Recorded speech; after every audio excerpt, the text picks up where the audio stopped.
नमस्कार, बहुत-बहुत स्वागत है गाइस आपके अपनी फेवरेट चैनल पे। जिस तरह से हमने पिछले वीडियो में जैसा कि मैंने रिस्पॉन्स देखा, हर्ष भाई ने भी रिस्पॉन्स देखा, बहुत तगड़ा रिस्पॉन्स आया लोगों का। डब्ल्यूपीएल में लोगों का इंटरेस्ट है, ये देख के पता चलता है, ये आप लोगों के व्यूज़ से पता चलता है। और जिस तरह से हमने टॉपिक डिस्कस किया था पिछली बार कि कौन से प्लेयर टारगेटेड रहेंगे, कौन सी टीम क्या करने वाली है, लगभग आप कह सकते हैं 90% हमारी बात सही हुई है। कुछ चेंजेस हुए हैं उस पे आज बात करेंगे, तो आज वन बाय वन एक-एक करके टीम के बारे में बात करेंगे। तो हर्ष भाई, जिस तरह से हमने उस दिन बात की थी ऑलमोस्ट 90% वही हुआ है ऑक्शन में, कुछ ज़्यादा बदलाव हुए नहीं है। जो 10% रह गया उसके बारे में हाँ, थोड़ा आज बात हमने जो हमने जो किया था ऑक्शन से एक दिन पहले वीडियो उसमें बताया था कि कौन कौन से टीम कौन कौन से प्लेयर्स को टारगेट करेगी, तो उसमें हमारा 90% प्रेडिक्शन सही ही हुआ है। तो आज इस वीडियो में हम लोग बात करेंगे कि किस किस टीम ने किस किस प्लेयर्स को खरीदा है। जी, बिल्कुल। बिल्कुल, तो सबसे पहले स्टार्ट करते हैं ऑफ कोर्स चैंपियन जो लास्ट चैंपियन रही है आरसीबी की बात करें हर्ष भाई, हम पहले भी बोल चुके थे कि इस टीम को बदलाव की आवश्यकता नहीं है। आप ऑलरेडी कोर बना चुके हैं, आपके पास बॉलर्स बैट्समैन सब थे, आपको चाहिए था बैकअप। आपने बैकअप में इंडियन प्लेयर्स को रखा, ये बहुत अच्छी बात है हर्ष भाई, क्योंकि आप ऑलरेडी इतने ओवरसीज प्लेयर ले चुके थे कि आपको आवश्यकता नहीं थी और ओवरसीज प्लेयर्स की। तो प्लेइंग 11 बनाना शुरू करते हैं हर्ष भाई। तो डेनियल वॉट का मैंने आपसे डिस्कशन किया था हर्ष भाई, क्या डेनियल वॉट को आप प्लेइंग 11 में ओपन करा रहे हैं स्मृति मंधाना के साथ? हाँ, क्योंकि हमने बात किया था कि आरसीबी को प्लेयर्स की कमी नहीं है, प्लेयर्स उनके सारे अच्छे हैं, सिर्फ बैकअप्स पर काम करने की जरूरत थी आरसीबी को। तो मैं डेनियल वाइट को ही ओपन कराऊंगा स्मृति मंदाना के साथ। बिल्कुल, बिल्कुल। तो डेनियल वॉट, स्मृति मंधाना, मेघना थर्ड नंबर पे नो डाउट, क्योंकि जो एंकर रोल प्ले करे हर्ष भाई, उसे ओपन करने की जगह मिडिल ऑर्डर में खेले तो ज़्यादा अच्छा है। क्योंकि ऐसा तो होगा नहीं हर्ष भाई कि हर वक्त आपको तेज खेलना पड़ेगा। कई बार एक एंकर प्लेयर तीसरा चौथा नंबर ही खेले तो ज़्यादा बेहतर है। तो मेघना मुझे लगता है कि नंबर 3 खेलना चाहिए हर्ष भाई। आपके क्या व्यूज़ हैं इस पे? आपने बिल्कुल सही बोला यह बात। अब हर समय तो आप वही ताबड़तोड़ शुरुआत मतलब करेंगे, तो अगर मान लीजिए शुरू में विकेट गिर गया तो ऐसा आपको एक स्टेबिलिटी प्रदान करने वाला, कोलैप्स को रोकने वाला प्लेयर भी चाहिए, इनिंग्स को चलाने वाला एंकर के तौर पर। तो उसके लिए मेघना परफेक्ट चॉइस रहेंगी 3 नंबर बिल्कुल। के लिए। और चौथे नंबर पे हर्ष भाई ऋचा घोष, नाम तो आपने सुना ही होगा, इंडिया की विस्फोटक विकेट कीपर बैट्समैन, जिसने तहलका मचाया हुआ है चारों तरफ। जब जब रन्स की आवश्यकता होती है, टी20 हो ओडीआई हो, बहुत अच्छा खेलती हैं। अभी ओपन कर रही थी इंडिया के लिए। तो Richa Ghosh number 4 no doubt. आपके भी नंबर 4 यही रहेंगे हर्ष भाई, या कोई और है, या एलिस पेरी के पास नहीं नहीं, जाएंगे? आपने एकदम नहीं, 4 नंबर पर ऋचा घोष ही ठीक रहेंगी, आपको विकेट कीपिंग का भी ऑप्शन देती हैं और हार्ड हिटिंग स्ट्राइकर, बड़े बड़े छक्के लगाने की क्षमता वो, मतलब ऐसा नहीं है कि वो 10-20 बॉल ही खेल सकती हैं, ऐसा भी है कि वो लंबी पारी खेलने की भी क्षमता रखती हैं ऋचा घोष। और हर्ष भाई, मैं एलिस पेरी की बात कर रहा था। एलिस पेरी अपने कंट्री के लिए नंबर 3 4 खेलती हैं, बट कभी कभी क्या होता है, सिचुएशन हिस्सा के हिसाब से डब्ल्यूपीएल में चलना पड़ेगा। और एलिस पेरी से अगर आप बॉलिंग कराएंगे तो मेरे हिसाब से हर्ष भाई नंबर 5 कोई गलत पोजीशन तो नहीं है एलिस पेरी के लिए, अगर बॉलिंग भी हाँ, कराएंगे तो। नंबर गलत तो नहीं है, बॉलिंग भी एलिस पेरी करेंगी। अब देखना होगा कि आरसीबी मैनेजमेंट किसको 4 पर खिलाती है, 5 पर खिलाती है, 4 पर एलिस पेरी को खिलाती है या 4 पर ऋचा घोष को खिलाती है, देखना पड़ेगा ये हाँ, बात। तो ये 4 5 का बदलाव हो सकता है। इतना तो डिफरेंस चलता है ऊपर नीचे, ज्यादा नहीं बदलेगा, इससे ज्यादा नहीं। उसके बाद सोफी डिवाइन है। तो यार आरसीबी की टीम, हर्ष भाई, मतलब आप देखो मेंस आरसीबी से वुमेन आरसीबी कितनी डिफरेंट है। मतलब आप देखो, quality allrounder, quality openers, quality wicket keeper and quality bowling. भाई साहब, क्या गजब लग रही है आरसीबी की टीम। आप देखिए तो ओपनिंग में डैनियल वाइट और स्मृति मंदाना, दो अच्छे ओपनर्स। 3 पर आपको मिडिल ऑर्डर और टॉप, मतलब 3 पर अगर एंकरिंग करने के लिए मेघना भी हैं, 4 पर ऋचा घोष हैं या आप एलिस पेरी के साथ जाएंगे, 5 पर भी आप ऋचा घोष या एलिस पेरी, वो एक्सचेंज और हो सोफी सकता है डिवाइन, 4-5। सोफी हाँ, Devine Sophie fast Devine bowling भी allrounder. Wow. Fast bowling allrounder, आपने सही बोला, सोफी डिवाइन। तो टॉप 6 आप देखिए, ऑल राउंड टीम है। एलिस पेरी बॉलिंग देंगी, यहाँ पर सोफिया डिवाइन बॉलिंग देंगी। तो ये ऑलराउंडर्स मल्टी स्किलर प्लेयर आपको टॉप 6 में ही दो दो दिख रहे हैं, तो सोच लीजिए कितनी डेंजरस टीम है ये। बिल्कुल। और उसके बाद आप नीचे जाएँगे, तो आपके पास एक ओवरसीज़ का प्लेस बचता है, जिसमें आपके पास 2 ऑप्शन है, सोफी मेलोनिक्स, जॉर्जिया वेरेहम। तो यहाँ पे कप्तान का टेस्टिंग होता है हर्ष भाई, क्या आप 6 तक बल्लेबाज रखना चाहते हैं या आप बैटिंग लंबी करना चाहते हैं? अगर हर्ष भाई अगर आपको बैटिंग लंबी करनी है जॉर्जिया वेरहम ले लीजिए, अगर आपको बॉलिंग तगड़ी करनी है तो मेलोनिक्स ले लीजिए। तो आप अगर कप्तान हैं तो आप क्या सोचेंगे? क्या बॉलिंग लंबी करनी है या बैटिंग लंबी करनी है?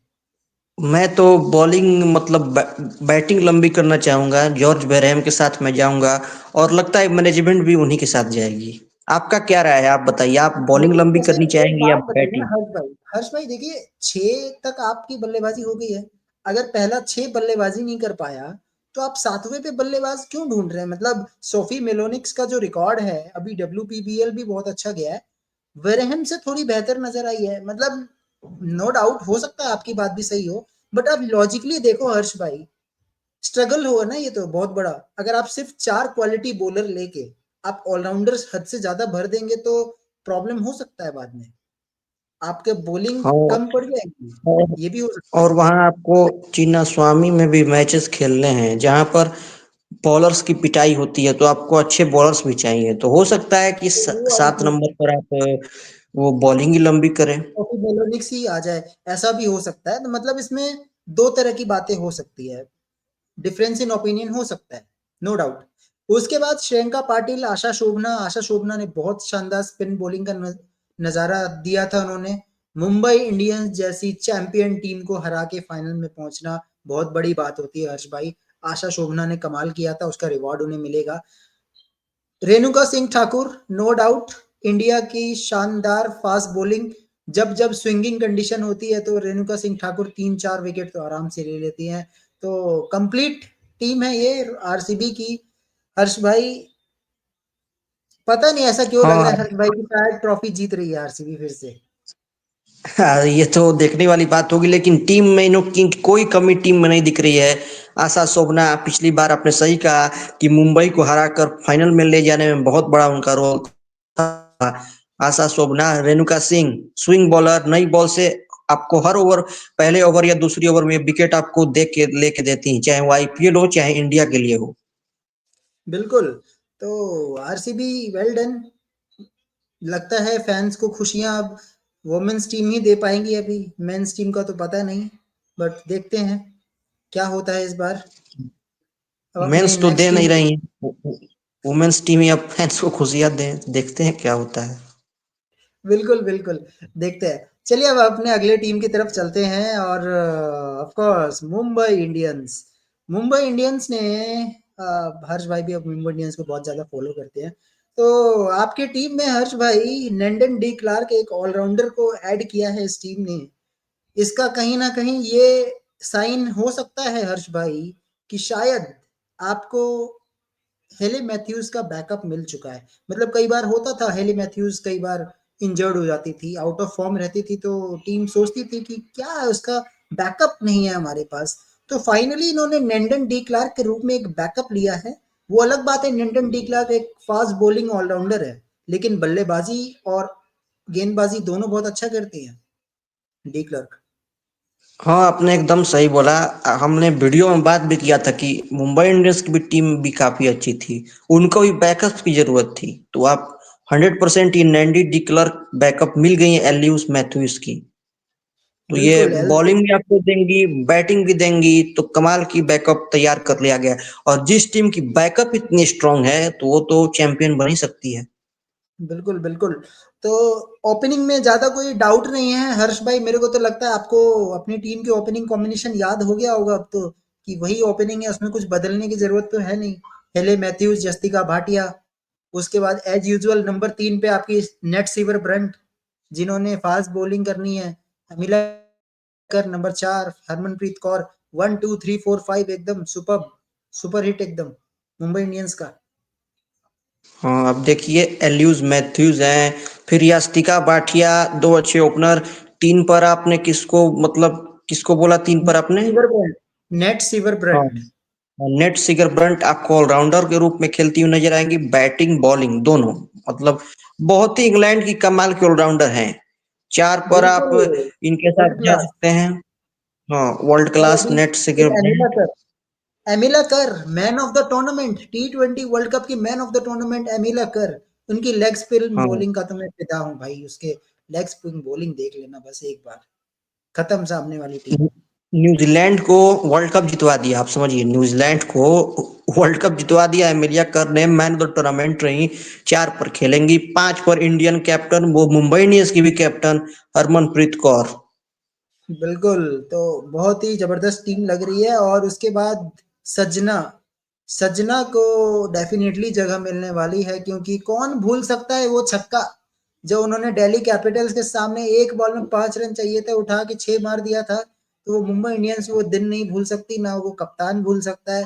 तो आसानी से नंबर 6 जो मुझे लगता है सजना के पास जाने वाला है। सजना को डेब्यू भी कर चुकी है इंडियन टीम के लिए। तो हर्ष भाई सेकंड सीजन सजना बहुत इंटरेस्टिंग रहने वाला है। हाँ, छक्का उन्होंने लगाया था दिल्ली कैपिटल्स के लिए सजना ने।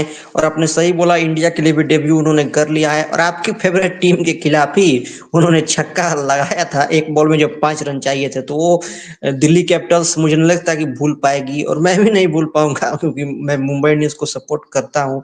तो छक्के तो हमेशा वो याद रहेंगे, वो छक्का। बिल्कुल। और उसके बाद आप अगर ओवरसीज की बात करें तो अगर हेले मैथ्यूज खेलती है, अमीला कर, नेट सीवर ब्रंट, तो एक ओवरसीज का जो जगह बनता है वहां पे शबनम इस्माइल को खेलना पड़ेगा।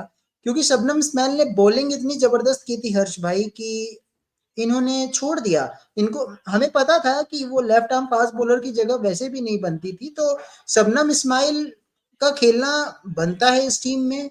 एक ऐसा प्लेयर जो पावर प्ले में अच्छी बॉलिंग करे, डेथ बॉलिंग आपको दे सकता है, तो ये तो वरदान है एक टीम के लिए। तो आराम से यहाँ पे मेरे को लगता है fourth overseas no doubt Shabnim Ismail को रखना होगा।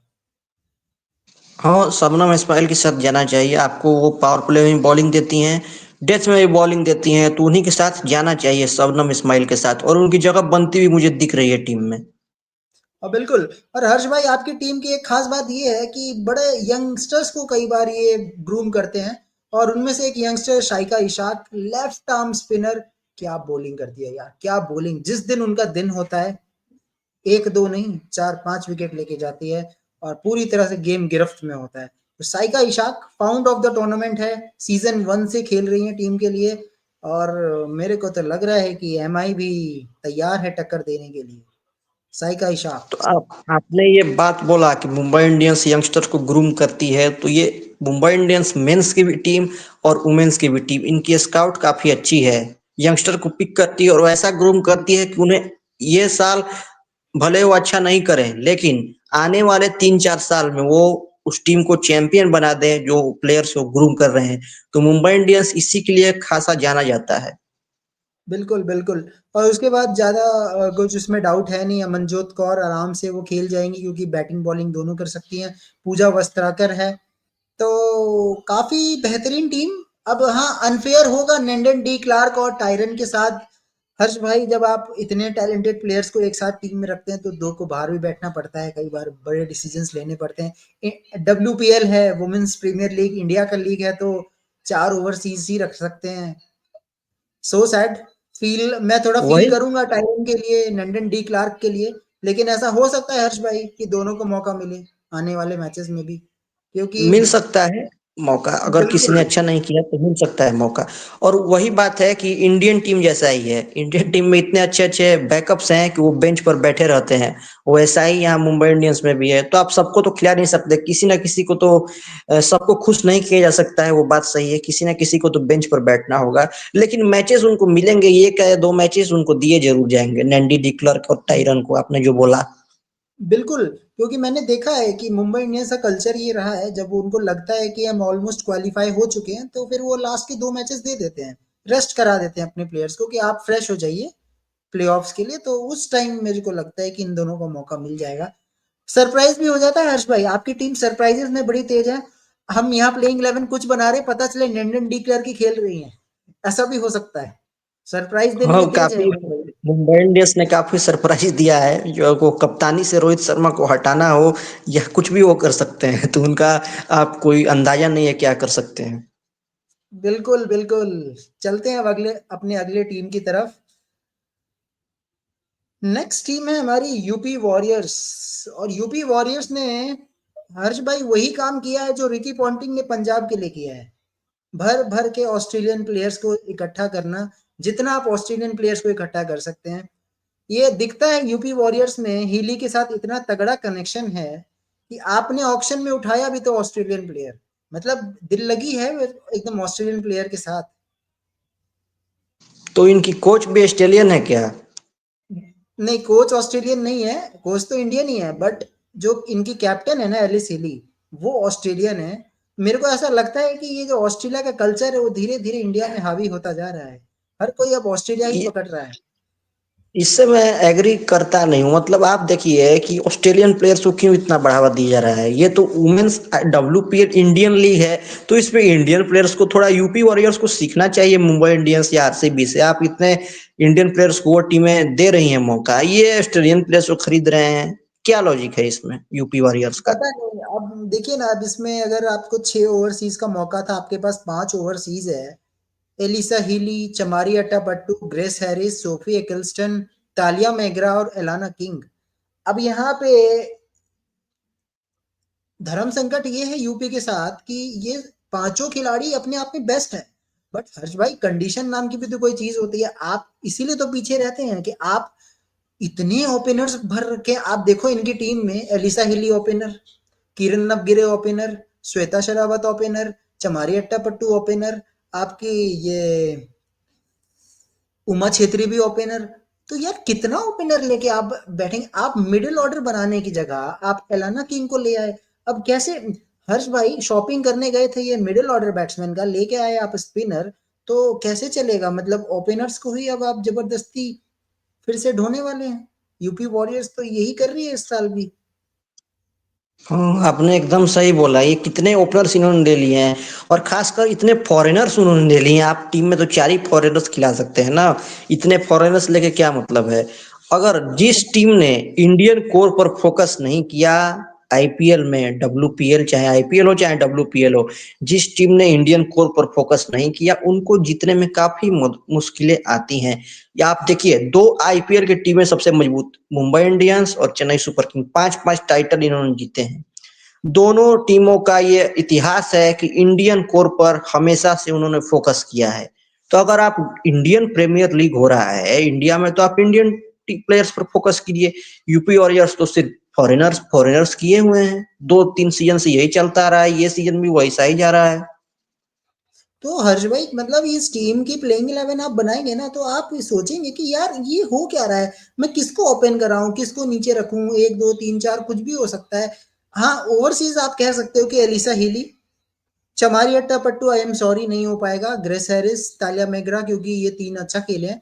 चौथा सोफी एकिल्स्टन, क्योंकि एकिल्स्टन का रिकॉर्ड इंग्लैंड के लिए काफी अच्छा है।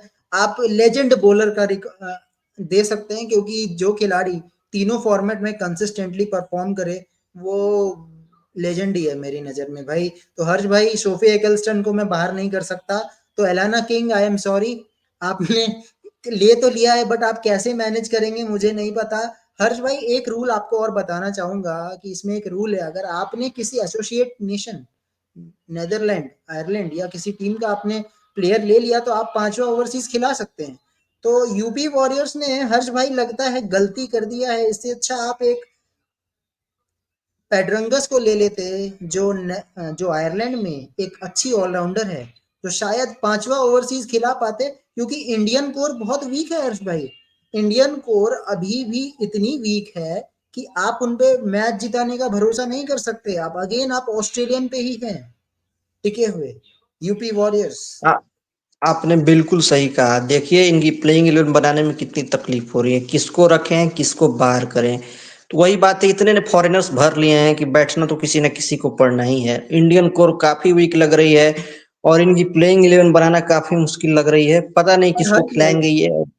हमने बात किया था एक इंडियन ऑलराउंडर स्नेह राणा, पता है आपको स्नेह राणा कितना बेस प्राइस में थी हर्ष भाई? Only 30 lakhs। 30 लाख में कोई इंडियन फॉरेनर बैठा हो, इंडियन ऑलराउंडर बैठा हो, आप उसको खरीद नहीं पाए? 30 लाख नहीं दे पाए हर्ष भाई। आप सोचो, वो मिडिल ऑर्डर में खेलती, आपको बॉलिंग भी देती और आपकी स्टेबिलिटी बढ़ती मिडिल ऑर्डर में। एक इंडियन ऑलराउंडर को मिस कर दिया यूपी वॉरियर्स ने। बहुत दुख की बात है। बहुत खराब इन्होंने इस बार ऑक्शन में बहुत खराब किया है। हम चर्चा भी कर रहे थे ऑक्शन से पहले कि इनकी हमेशा से टीम ऐसे ही बनती है, ऑक्शन पर ये ध्यान देते नहीं। इस बार भी वैसा ही किया है। आप इंडियन ऑलराउंडर को 30 लाख नहीं दे पाए, देना चाहिए था। बहुत गलत इन्होंने किया है इस बार ऑक्शन में, उम्मीदों से अरे परे हर्ष है। भाई, 30 लाख तो हमारे मेंस में नहीं होता। मेंस में आपको अच्छे ऑलराउंडर 30 लाख में नहीं मिलते। 1 करोड़ के बेस प्राइस से कम का तो मिलता नहीं है अच्छा ऑलराउंडर। आपने एक एक्सपीरियंस ऑलराउंडर मिस कैसे कर दिया? मैं तो ये सोच के हैरान हूँ। अनसोल्ड गई स्नेह राणा, अनसोल्ड। स्नेह राणा जैसे एक ऑलराउंडर अनसोल्ड जा रही है तो दिमाग से परे है, आप समझ लीजिए। तो बाकी यूपी वॉरियर्स के अगर आप लोग फैन हैं तो आप ही बता दीजिएगा कमेंट सेक्शन में क्या प्लेइंग 11 हो सकती है यूपी वालों। लेट्स सी क्या हो सकता है, आप ही बता दीजिएगा, क्योंकि इस बार यूपी वालों ने कमाल किया है ऑक्शन में। पंत को 27 करोड़ दिए और उधर से इधर आपने ऑक्शन इतना जबरदस्त खेले हो कि बस ऑस्ट्रेलियन प्लेयर जमा कर रहे हैं। तो यूपी वालों, देख लो इस बार क्या हो सकता है आपके लिए। लेट्स सी, देखते हैं, आपका यूपी भगवान ही यू, मालिक है। UP warriors equal to Australian warriors, आप ये भी कह सकते हैं। बिल्कुल बिल्कुल, आप ऑस्ट्रेलियन वॉरियर्स बिल्कुल कह सकते हैं। ये तो बुरा हाल है। चलिए देखते हैं क्या होता है। नेक्स्ट अपनी अगली टीम की तरफ चलते हैं। नेक्स्ट टीम आई है अब दिल्ली कैपिटल्स। देखिए दिल्ली कैपिटल्स में भी है ऑस्ट्रेलियन कैप्टन है, चैंपियन कैप्टन है, लेकिन फोकस ऑस्ट्रेलिया पे नहीं है। आप अगर स्क्वाड की बात करेंगे तो Meg Lanning, Shafali Verma, Jemimah Rodrigues, Taniya Bhatia, Alice Capsey, Annabel Sutherland, Marizanne Kapp, मतलब Africa allrounder, England allrounder, Australia allrounder, Australia की famous captain Jess Jonassen, Australian allrounder, और सारा ब्राइस। हर्ष भाई, इसे कहते हैं टैलेंट, इसे कहते हैं नॉलेज। सौरव गांगुली का टेबल पे होना अपने आप में ही बहुत बड़ी बात होती है कि बंदा कितने बढ़िया तरह से दिमाग लगाया उन्होंने। हर्ष भाई, आपको मैं रूल बता रहा था अभी थोड़ी देर पहले 5 ओवरसीज का। आप अगर एडिशनल प्लेयर अपने टीम में रखते हैं, स्कॉटलैंड से पिक किया इन्होंने सारा ब्राइस को। हमारे पास दिल्ली कैपिटल्स में हर्ष भाई तानिया भाटिया, इससे बैटिंग नहीं होती है।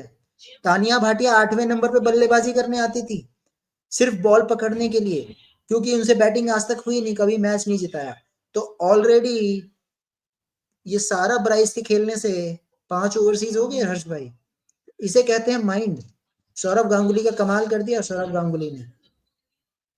हाँ, सौरव गांगुली ने कपाल की ऑक्शन में इस बार काम किया है और अलग अलग देशों के ऑलराउंडर पर काम किया, चाहे वो साउथ अफ्रीका के हो, इंग्लैंड के हो, और सारा ऑस्ट्रेलिया वॉरियर को भी ले लिया है। तो कमाल बहुत। की दिल्ली ने इस बार ऑक्शन में काम किया है। 2 बार की फाइनलिस्ट हैं, कंसिस्टेंसी दिखाए हैं। इस बार उम्मीद करते हैं कि आईपीएल भी जीते और दिल्ली कैपिटल्स के आई मेंस टीम ने तो खुशियां दी नहीं, वुमेन्स टीम ही इस बार दे दे जैसा आरसीबी में हुआ है।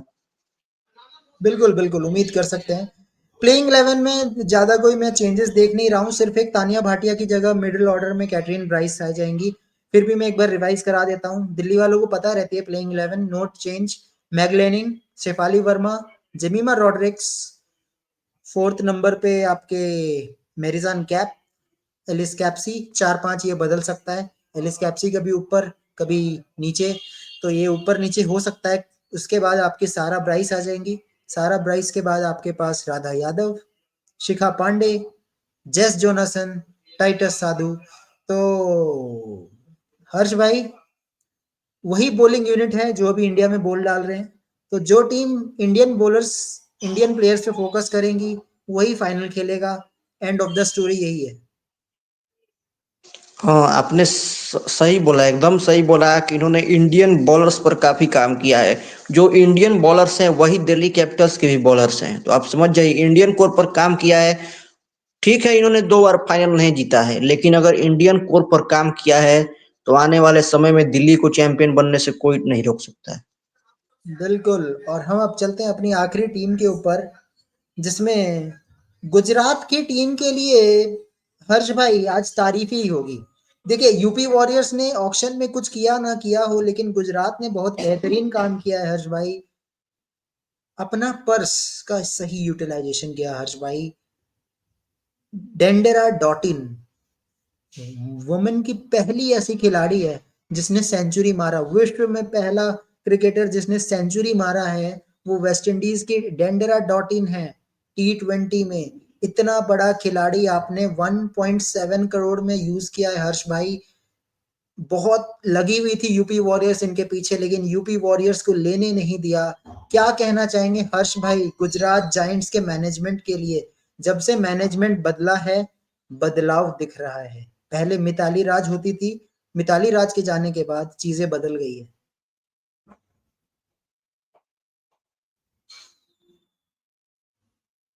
हर्ष भाई। आपने बिल्कुल सही बोला, आपने बिल्कुल सही बोला कि जब से मैनेजमेंट बदली है, काफी अच्छा काम इस बार ऑक्शन में किया है यहाँ पर गुजरात जायंट्स ने। तो हमने बोला था कि बिल्कुल अडानी की टीम है, पैसे हैं इनके पास बहुत, तो पैसे का इस बार सही इस्तेमाल भी किया गया ऑक्शन में। अच्छे अच्छे बिल्कुल। प्लेयर्स अब खरीदे गए हैं, बैकअप्स पर भी काम किए गए हैं। बिल्कुल, अब इसमें डिलीवर कर दे प्लेयर्स तो सोने पे सुहागा हो जाएगा। बाकी तो बैट मुनी बैट मुनी का एक प्रॉब्लम हमेशा रहता था, वो ये नहीं सोच पाती थी कि अपना एक सही जोड़ीदार जोड़ीदार कौन सा होगा। क्या हम इंडियन ओपनर्स के साथ जाएंगे या ओवरसीज? तो मुझे लगता है कि यहाँ पे प्रॉब्लम आपकी सॉल्व हो चुकी है। नंबर मतलब जो आपकी ऑल मुझे लगता है कि लॉरा वुलवॉट को जाना पड़ेगा, जो कि अफ्रीका की कैप्टन है। उनको अगर आपने मौका दिया है तो आपको लॉरा वुलवॉट के साथ ओपनिंग करानी पड़ेगी। फिर तीसरे नंबर पे फ्यूबे लिचफील्ड, उसके बाद हरलिन देवल, दयानंद हेमलता, तनुजा कन्नर कन्वर, मेघना सिंह, और एक ओवरसीज आपके पास एस्ले गार्डनर है। हाँ, डेंडरा डॉट इन के लिए आपको बलि चढ़ानी पड़ेगी शायद लिचफील्ड की। अब यहाँ पे हर्ष भाई प्रॉब्लम क्या है कि आप या तो इंडियन ऑलराउंडर से काम चला लीजिए या फिर आप गार्डनर से काम चलाइए। अगर गार्डनर को खिलाते हैं तो फिर आपको लिचफील्ड को बिठाना पड़ेगा। तो थोड़ा सा धर्म संकट हो गया है टीम के लिए। हाँ, थोड़ा सा धर्म संकट हो जाता है टीम के लिए। तो हर्ष भाई एक बात बताइए, हम कहते हैं ना कि ओवरसीज कप्तान कभी कभी दिक्कत दे देता है, तो अब यहाँ पे दिक्कत हो गई है हर्ष भाई। ऑक्शन में काम आपने बहुत बढ़िया किया है, वो बहुत अच्छी बात है, लेकिन अब ओवरसीज कप्तान खुद खेले, तीन ओवरसीज को चूज करे, लिचफील्ड, गार्डनर, लोरा वुलवाट कैसे बाहर करेंगे? डॉटिन को कैसे खिलाएंगे? बताओ हर्ष भाई, कैसे खिलाएं डॉटिन को? हाँ, हाँ, आपने एकदम बिल्कुल सही बोला। इतने फॉरेनर्स ले लिए हैं, अब किसको खिलाया जाए, किसको बाहर किया जाए, ये एक माथा पच्चा है, ये माथा पेची का टॉपिक है, हेडेक है। तो किसको बाहर किया जाए, किसको खिलाया जाए? इतने ओवरसीज भर लिए हैं, ऑस्ट्रेलियन कैप्टन है बेथ मुनी, और क्या किया जाए? लॉरा वुडरॉक्स को आप अगर ओपनिंग कराएं, मौका दिया है तो ओपनिंग कराना चाहिए। अब देखना पड़ेगा किसको किसको खिलाएंगे, ये बहुत डिफिकल्ट है बताना। हाँ बिल्कुल। तो मेरे को लगता है हर्ष भाई हम ये कर सकते हैं, एक मेरे को सोल्यूशन यहाँ नजर आता है कि आप एक काम करें, हरलीन देवल के साथ ओपन करा लें, क्योंकि लोरा वुलबॉट इतनी कंसिस्टेंट रहती नहीं है। मानता हूँ रेपुटेशन है, कप्तान है टीम की, वो अलग चीज है। बट जब आप WPL में खेलते हैं ना तो कंडीशन को देखना पड़ता है। हरलीन देवल से आप ओपन करा लीजिए, आपका एक जगह निकल जाएगा। Litchfield number 3, number 4 Dayalan Hemalatha, number 5 पे गार्डनर, और नंबर 6 पे डॉटिन, 5 या 6 पे डेंडरा डॉटिन को आप खिलाने से आपकी प्रॉब्लम सॉल्व हो जाएगी। उसके बाद फिर आप मेघना सिंह, शबनम शकील, कार्शवी गौतम, प्रिया मिश्रा और सयाली सतगिरह, तो यही आपके पास रहने वाला है। हर्ष भाई एक ही चीज है, जो इनकंसिस्टेंट फॉरेनर हो उसको निकाल दीजिए, डॉट इन को जगह बना दीजिए। थोड़ा सा अनफेयर जरूर होगा, लेकिन क्या कर सकते हैं, आपकी टीम ऐसी बनी है, आपको करना पड़ेगा। टीम की जो जरूरत है उसके साथ आपको जाना होगा। तब आप ठीक है, हरलिन देवल के साथ ही ओपनिंग कराइए, क्योंकि इंडिविजुअल प्लेयर्स से ज्यादा आपको टीम कॉम्बिनेशन पर ध्यान देना होगा। जिस टीम में जिस कॉम्बिनेशन से टीम अच्छी बन रही है, आप उन्हीं के साथ जाइए। बिल्कुल बिल्कुल। तो ओवर एंड ऑल हर्ष भाई अगर कंक्लूजन निकाले इस टीम का, तो मुझे लगता है कि बाय माइंड, मतलब अगर दिमाग की बात करें तो दिमाग सबसे ज़्यादा जिसने लगाया है वो सबसे पहले मुंबई इंडियंस, जिन्होंने बैकअप बहुत अच्छा तैयार किया। दूसरे नंबर पे मैं सौरव गांगुली को बोलूँगा, रूल्स का बड़ा अच्छा इस्तेमाल किया। मतलब हर्ष भाई मज़ाक से हट के कुछ ऐसे बच्चे होते हैं ना जो दिमाग से काम करते हैं। एक होता है हार्ड वर्क, एक होता है स्मार्ट वर्क। तो स्मार्ट वर्क किया सौरव गांगुली ने। अपने विकेट कीपर को, उन्होंने देखा कि कोई इंडियन विकेट कीपर अवेलेबल नहीं थी ऑक्शन में, तो उन्होंने सोचा क्यों ना एक ऐसा विकेट कीपर चूज किया जाए अकॉर्डिंग टू रूल, जो कि बाहर के देश की हो, जो बहुत कम क्रिकेट खेलते हैं, उनको मौका भी मिल जाएगा और आपकी टीम का काम भी हो जाएगा। तो बहुत अच्छा दिमाग लगाया सौरव गांगुली ने, मजा आ गया। और आपकी दिल्ली कैपिटल्स फेवरेट और सौरव गांगुली ने आपकी टीम को और इस बार मजबूत बनाया। मैं उम्मीद करता हूं कि इस बार आरसीबी ना जीते, मुंबई भी ना जीते, दिल्ली कैपिटल्स इस बार जीते और दिल्ली कैपिटल्स के फैंस को भी खुशियां मिले आईपीएल जीतने, डब्ल्यूपीएल जीतने का वो मतलब एक्साइटमेंट वो अपने आप फील कर पाए कि क्या खुशी मिलती है जब आपकी टीम कोई ट्रॉफी जीतती है। बिल्कुल, हर्ष भाई अब देखिए, अब ये तो आने वाला समय बताएगा। बाकी मुझे लगता है गाइस बहुत ही बेहतरीन हमारा डिस्कशन रहा है। बहुत कम ऐसे चैनल्स होते हैं जो ऐसा डिस्कशन करते हैं। थैंक यू हर्ष भाई आने के लिए और मुझे बुलाने के लिए फिर से, क्योंकि मुझे लगता है हर्ष भाई ये बहुत रेयरेस्ट होता है। आजकल हम देखते हैं कि वुमेन क्रिकेट पे इतना कोई ध्यान नहीं देता है हर्ष भाई, बट फिर भी हम कोशिश करते हैं कि लोग देखें, और जैसे जैसे व्यूअरशिप बढ़ती जा रही है, आई होप हर्ष भाई आईपीएल की तरह डब्ल्यूपीएल भी एक दिन फेमस बनेगा, लोग देखेंगे डब्ल्यूपीएल को भी। होगा फेमस जरूर। आई ज्यादा लोग मेंस क्रिकेट पर फोकस करते हैं, आईपीएल पर बात करते हैं, लेकिन हमारा जो चैनल है, हम आप लोग हमारा जो चैनल है हम दोनों पर बात करते हैं और वुमेन्स क्रिकेट को भी हम लोग बढ़ावा देंगे। उम्मीद करते हैं आने वाले साल में डब्ल्यूपीएल भी आईपीएल की तरह ग्रो करे और हमारी वुमेन्स टीम आईपीएल डब्ल्यूपीएल से एक्सपीरियंस ले करके 2-3 सीजन और उनको आईसीसी ट्रॉफी भी जीतना पड़ेगा। तो इससे काफी उनको बिल्कुल, मदद मिलेगी, फॉरेन प्लेयर्स के साथ खेलने का एक्सपीरियंस होगा तो जीतने में अच्छा मदद करेगा डब्ल्यूपीएल। बिल्कुल। तो गाइज़ ऐसे ही अच्छे वीडियो देखने के लिए बने रहिए हमारे साथ, सब्सक्राइब कर लीजिए हर्ष भाई के चैनल को भी, मेरे चैनल को भी, क्योंकि हम अभी से ऑलमोस्ट आप कह सकते हैं अराउंड अराउंड 10:30 बजे के बाद बात करेंगे इंडिया वर्सेस ऑस्ट्रेलिया पे, क्या कहाँ पे खड़ा है मैच, पूरा डिस्कशन अगर आपको सुनना है तो फटाफट से जाके सारे क्रिकेट फैंस को शेयर कर दीजिए और सब्सक्राइब करने के लिए बोल दीजिए। और रात को मिलते हैं, बात करते हैं क्या सिचुएशन है और क्या कुछ हो सकता है। हर्ष भाई आप भी आ जाइएगा 10:30 बजे के बाद, फैंस सुनने के लिए और बेसब्री से इंतजार करते हैं कि क्या होने वाला है। कल का दिन काफी महत्वपूर्ण जाने वाला है और इस रात को काफी दिलचस्प चर्चा होगी। आप सभी आइएगा, बहुत जबरदस्त चर्चा होगी। जी, तो गाइस सब्सक्राइब कर लीजिए, मिलते हैं अगले वीडियो में, तब तक के लिए thank you very much, bye bye.